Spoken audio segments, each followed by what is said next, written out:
Da har vi del 3, siden det var så mange spørsmål. Kunne du vært sammen med en gutt i 8.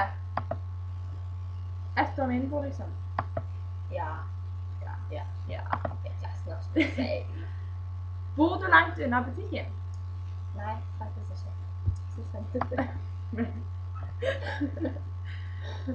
Hva kunne du tenke deg at ungene dine skulle ha hetet? Emma og Thomas. Og Thomas nå. Ja. Hvor liker du best å dra på ferie? Til USA. Får du ha venner i konfirmasjonen din? Ja. Hvem skal du ha? I hvert fall hun. Og hun kan ikke komme.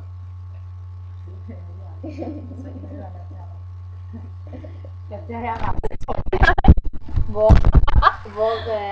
Du er vår kameramann. Dama, takk. Altså, ok, nå fortsetter vi.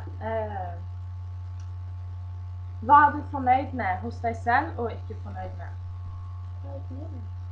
Tennene mine er for de fine. Og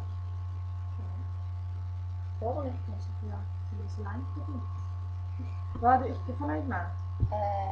Øynene mine. Jeg skal ikke så lenge. Og maten min.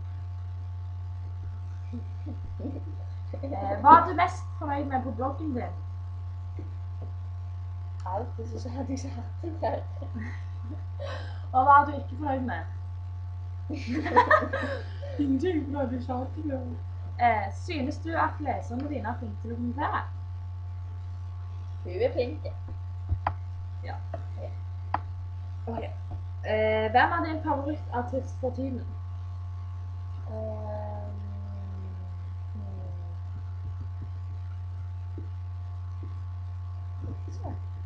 Vet ikke.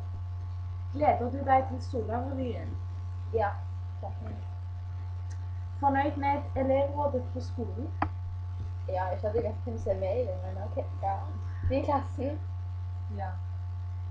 Hva liker du best med Nine? Hva liker du minst med Nine? Lekser. Er det masse? Og så kommer neste spørsmål. Er det masse lekser i Nine? Er det? Ikke så veldig mye, egentlig. Veldig. Hva gjør dine beste venninner for å være dine beste venninner? De er sånn som bestevenner skal være. Alle vet det. Ja. Ja, det kan du svare, ja. Hva tror du om at verden går under i 2012? Hva tror du om det her? Jeg tror det er tull. Ja, verden går så under i 2012, fader. Da kunne han jo egentlig like seg vekk og gått med ut. Hva liker du å gjøre i helgene? Jeg liker å være med deg i helgene. Hvor mye av tida di bruker du på å være på dataen og se på TV daglig? 1-2 timer. Liker du å holde på med kreative ting? Tegning, maling eller lignende?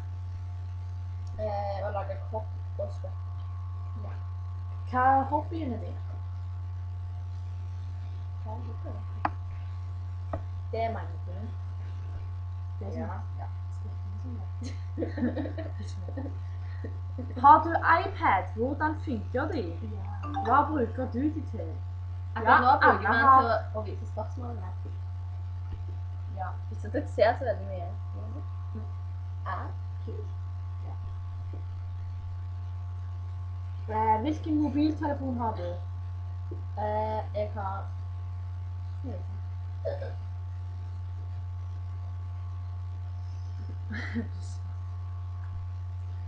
da.